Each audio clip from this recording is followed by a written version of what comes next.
Thank you for joining us today at Mitch Extreme's GRC Summit 2020.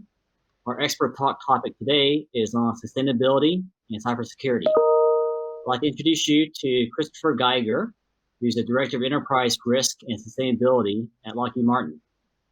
Chris has been with Lockheed for over 18 years and comes from a very unique background of enterprise risk and cybersecurity and sustainability. Chris, maybe you can give a quick intro and what makes your background very unique. Well, sure. I actually joined the sustainability department a little less than a year ago, coming up through our operational and design side of Lockheed Martin on our aerospace and defense projects, especially with a background in the last couple of years in cybersecurity. And when I entered sustainability and enterprise risk management, I found that the transition wasn't as bad as maybe I would have thought because of the similarities and the connection points related to risk management. So that's kind of the genesis of this talk. Great. Sounds like we have a very interesting topic to talk about today.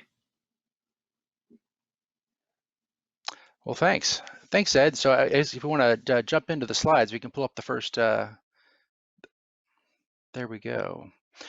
So you have there, again, I'm Christopher Geiger with Lockheed Martin, and the title is Sustainability and Cybersecurity Risk Management Relatives. So I kind of see them as cousins, and we'll see how that goes through, and by the end, you might agree with me. So go ahead and go to the next slide. So there's a growing intersection between the tenets of cybersecurity and sustainability. I really see them more similar than apart, as many other functions in the company may look at them and see them as new or rapidly evolving. I think when they're in the same room, they actually have a lot in common. There's really no surprise there, as they both have roots in the principles of risk management. Cybersecurity in many ways can be summed up succinctly by the three-letter acronym CIA, right?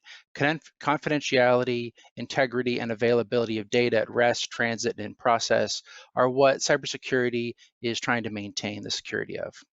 Whereas sustainability has its own triumvirate, ESG. Environmental, social, and governance aspects. And I've actually found these disciplines as a transition from life when they were siloed functions, they were new, they were just starting out, they were often coming into the organization and seen as something that was bolted on, and now they're becoming embedded into general management, into the culture of the firm, and you really see as they do that, you don't want to let them do that separately. You want them to do that together. So this session will introduce collaboration topics for your organization's leadership to consider while highlighting where these fields are also diverging in some cases.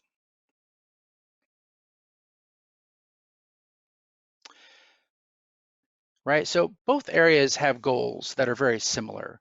They focus on materiality to the organization, they mitigate risk, and they report to stakeholders. In both cases, those stakeholders can be internal and external.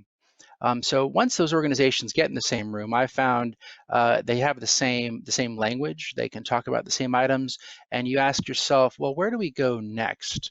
Now that we've all introduced ourselves, it's not just we're one function of 20 in the room, but we have something to collaborate on. And I find that answers always start with questions. So this presentation goes through a number of questions that I've found useful, and I think you might be able to use. Then we'll wrap up talking about where you would use those in your initial engagements or beyond as you continue to grow and mature that relationship. So the first question I recommend is how are we mitigating the social implications of AI bias if data integrity is degraded? All right, we all know AI drives parts of our life, and in your company, there's probably different aspects of it, but sometimes you don't see it holistically. And on this screen, if you just look at a couple of the items there, you start to realize what degraded integrity of data would really do, right? We see what you see online, what jobs you get interviewed for, how your diseases are diagnosed, the route you drive in your car, how financial markets work. It's all completely dependent on the data, even more so in many ways than the algorithms, as the algorithms were developed from the data. But most cybersecurity headlines focus on exfiltration of data or loss of access, for instance, for ransomware. But a more subtle and possibly more damaging issue is modification of data integrity. And as I have the two quotes here, very bad data actually gets noticed pretty quickly, right? If your mapping app tells you to turn left and there's no street, you know there's a problem. If your customer service chatbot is speaking a totally different language, you immediately understand that. If you get a ridiculous medical diagnosis, if the x-rays of your chest and that comes back and says you have a broken ankle, okay, drastically wrong. We know there's something wrong here in the data or in the algorithm or in its use. But subtly bad data is a whole nother thing, right? If your app takes you in the wrong direction, but all the roads are correct, you just get to the wrong destination. You don't know till you're already late for that important meeting. If bias is added to a normally functioning chatbot, a company could lose a lot of customers before they realize that something's really going on. Or if the accuracy of medical diagnoses is reduced, but not completely wrong, but just biased by, say, less than 10%, that affects a lot of people, but might take years for studies to figure out. So having broken AI up into explainable modules is a latest best practice. But we really need to monitor those explainable modules, not just ones not to validate or not to validate updates or as it goes on, but to really look from a sustainability ESG perspective. How are we mitigating any bias, whether intentional or not, that the AI creates? So I recommend in partnership with sustainability and cybersecurity, those functions can ensure that focus is placed on areas that have real social impact. When you're looking at the AI you're using, where would the outcomes really touch your customers and your employees in a way that the bias would be most critical? And those two organizations, I think, can really help each other. They have different perspectives that align this answer to this question to be the benefit of the entire organization. The next question that often isn't asked is, what is the energy consumption of defense in-depth cybersecurity, of the encryption you're doing, of hashing when you're making decision making? Defense in-depth and cybersecurity is used universally. You often picture where there's just dozens of different ways that you're protecting yourself, and it makes complete sense. And I'm not saying that you should leave yourself undefended cybersecure wise to save some power. But if you just look at the numbers on the screen, data centers alone, and that's not all computers, but just the ones that are running much of the cloud and the backbone of the internet, use between 1% and 2% of the world's electrical power. That's kind of the conservative or the liberal estimate. And cybersecurity and the hashing that goes on and processing encryption is about 25% of that power. That's an enormous amount of power. That's your intrusion prevention system, your antivirus, your firewalls, the hardware appliances associated with cybersecurity. That's about equivalent to Portugal's annual power usage on an annual basis. So, one of the top couple of dozen countries that use electricity, that's the comparable amount that cybersecurity is using. Now, if you think about back into your organization, do you know your enterprise's cybersecurity footprint? And when decisions are being made about adding or changing one of the components in your cybersecurity, suite of defense in depth, do you look at what's that going to cost? Is it part of the trade study? A trade study often takes in consideration the cost, the security benefits, the risk associated with implementation. But I rare sustainability is involved. What about the power implications? Or do we need to do more renewable power? Are there now RECs that we have to buy to offset this? Is there a way that we can work with the vendor? Are there settings you could change that would reduce the amount of power that this took? Because actually just a small change can drastically affect your power usage and therefore your greenhouse gas emissions, which your sustainability team is assiduously disclosing on every year. So another question that I recommend is, what is the balance between protecting personally identifiable information, PII, and transparently reporting social data? An example is salary data. Um, companies keep this very close hold, as they should and as employees expect them to. But if you also go online, you'll find there are multiple online websites where employees willingly post the data themselves about not just their salary, but their benefits, their ratings of the company, ratings of managers, all kinds of information that maybe 2 decades ago you would have thought, or just a few years ago, you would have thought was very private. And you might actually get in trouble as the firm for releasing yourself, but here the person is doing it too. Now that's a very business focused example, but there's others that may seem more personal that actually have a business aspect as well. One would be genealogy data, DNA, that people are putting enormous amounts of data about themselves biologically through their DNA and their family history out onto many, many websites online that are sharing that data really with the entire public. You get a lot of people posting on medical diagnoses on social media.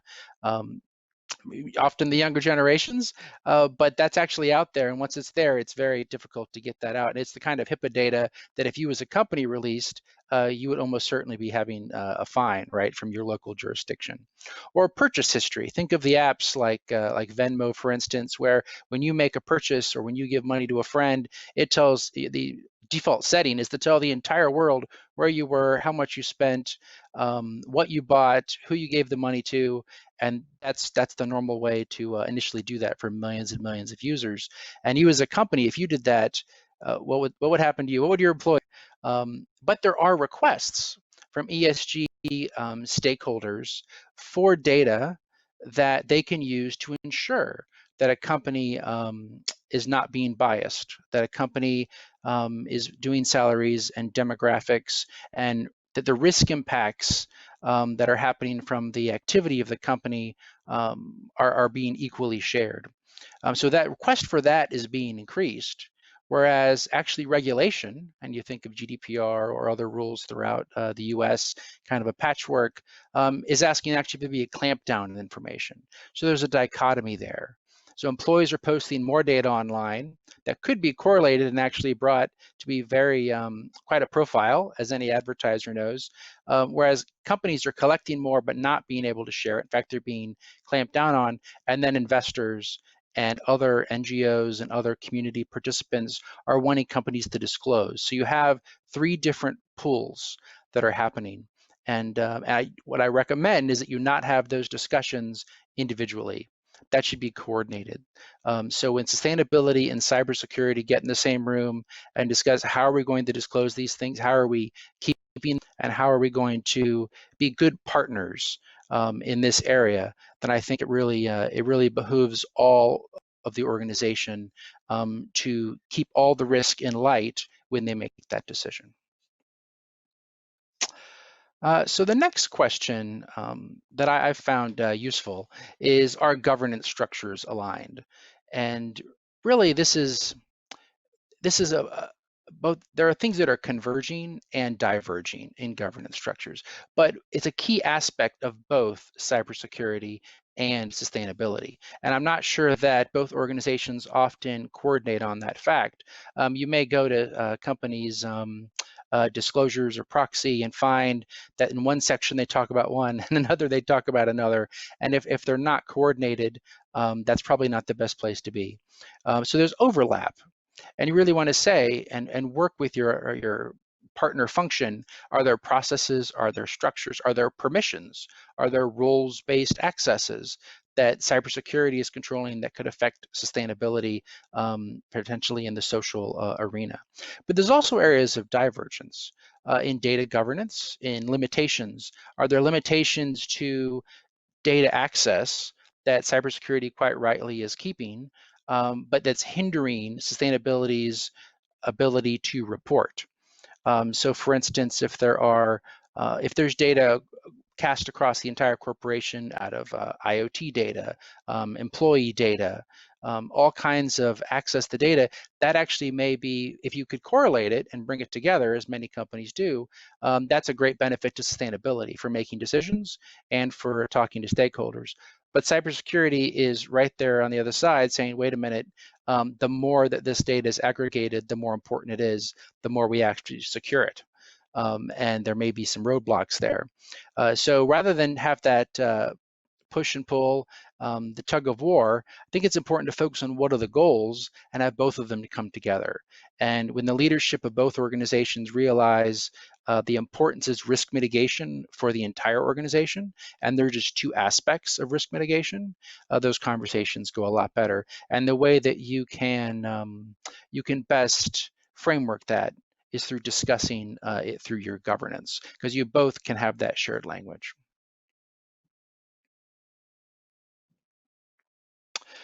Another question that really is evolving, I know in sustainability, maybe less so in cybersecurity, but it's certainly affected, is this question here on the screen. What is the relationship between evolving sustainability reporting standards and cybersecurity?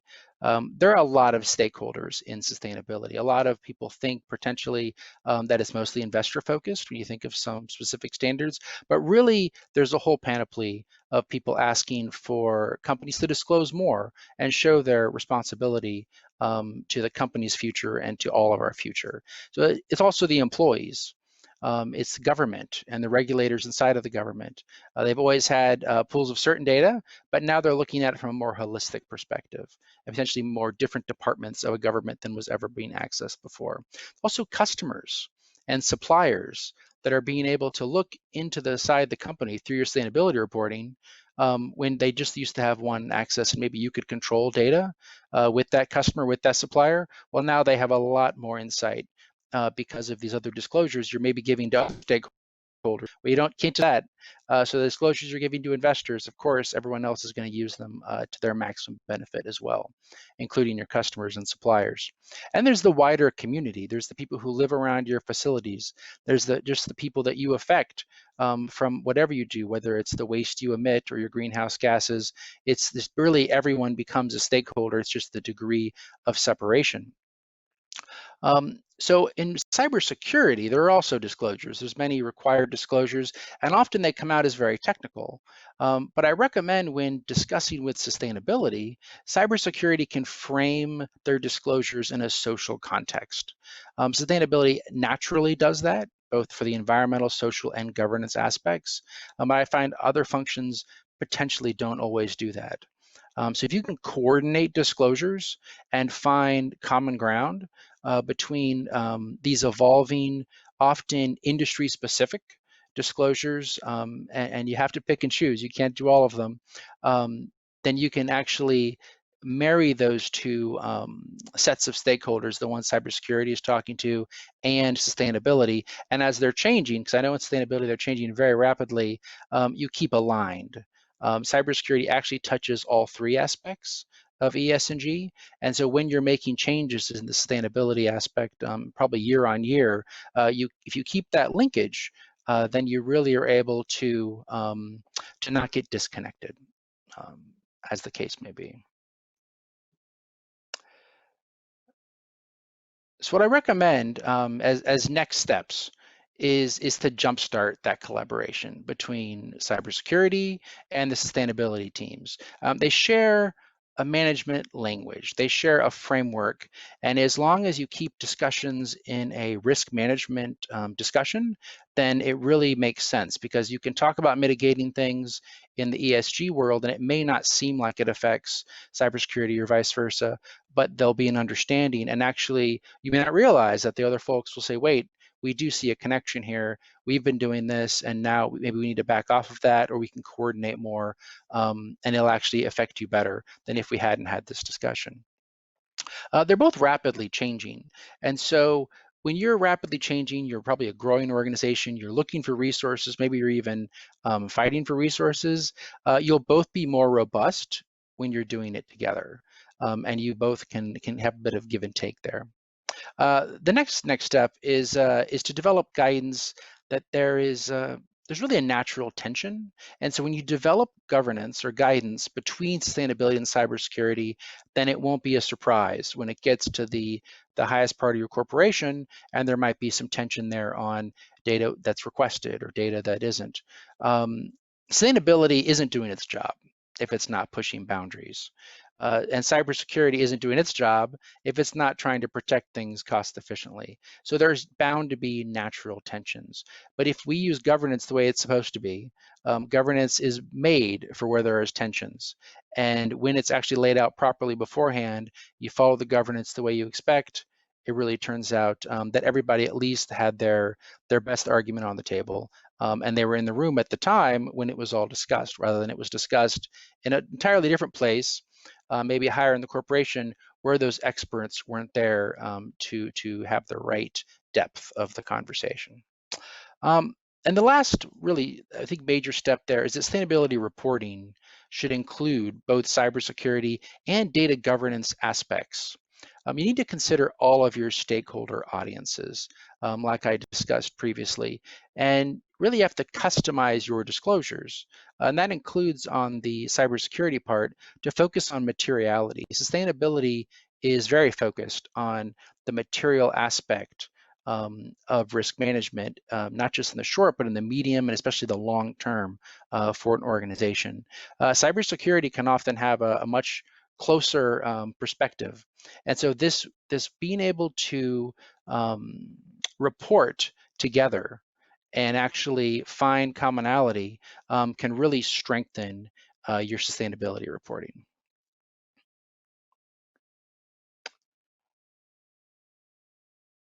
So that's what I had to talk about. Those are some questions, and I recommend that if you bring those up, whichever organization you're in, or if you're the one bringing those two organizations together, that these are some topics you can bring up, but you're going to find 10 or 15 more. These are probably ways you can get the discussion started. I want to thank Edward for moderating, and I encourage you to join the conversation at the GRC Summit online about this and other topics. That was a great presentation, Christopher, and I really enjoyed the topic. And I feel that I have much better understanding of the intersection, like you said, between cybersecurity and sustainability. So, on behalf of the summit, I'd like to thank you and be safe. Thank you, too.